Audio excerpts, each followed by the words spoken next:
სამშობლოდან შორს მყოფ ქართველებს ყველაზე მეტად იზრუნებენ ენატრებად, როდესაც მთელი ოჯახი ერთად იკრიბება და ერთმანეთს ბედნიერებას უსურვებს. შობა ახალი წელი მათ შორის ყველაზე მნიშვნელოვანი დღესასწაულია. ბორჯომის გუნდმა გადაწყვიტა ერთი შეხედვით უბრალო ხის ყუთები ქართული საახალწლო განწყობითა და ემოციებით გაევსო და უცხოეთში მცხოვრებ ქართველებთან გაეგზავნა.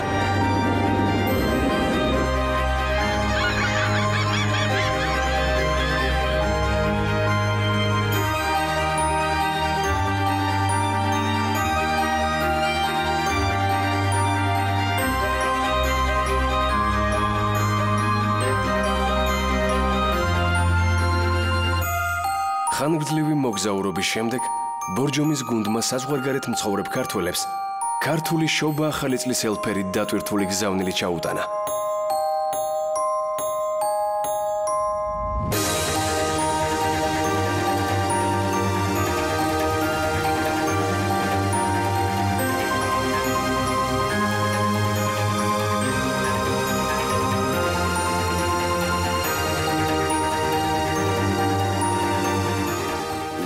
ეიფორია არის ახლა ჩემთვის, რომ ესე მარტივად შეიძლება ვერ გაგიმხილოთ ეგ ყველანაირი საიდუმლო რა სიხარულის ბოლო რამოდენიმე წუთში, რამოდენიმე საათში მე განვეცადე.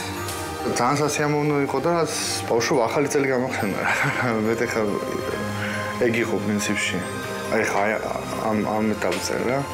ნუ რა გითხრათ, იმიტომ რომ რაღაც ბორჯომი აი გამახსენდა მთელი ჩემი საქართველოს ახალგაზრდობა, როცა არ ყოფილა ჩვენთან რომ ბორჯომი არ ყოფილიყო სახში.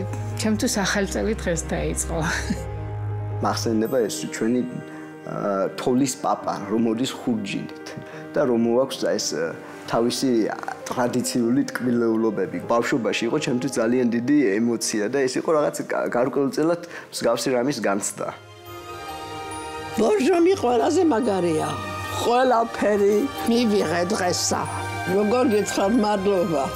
ყველა სუფრაზე ბორჯომი ყოველთვის იყო ჩვენთან და წყალის მაგირად წავდით ბორჯომს ახლა თბილისში ფაქტიურად. რა ვიცი, აუღწერელი იყო რა სიტყვებით რა. მოიარეთ მთელი ევროპა და ჩამოიტანეთ პარიზამდე.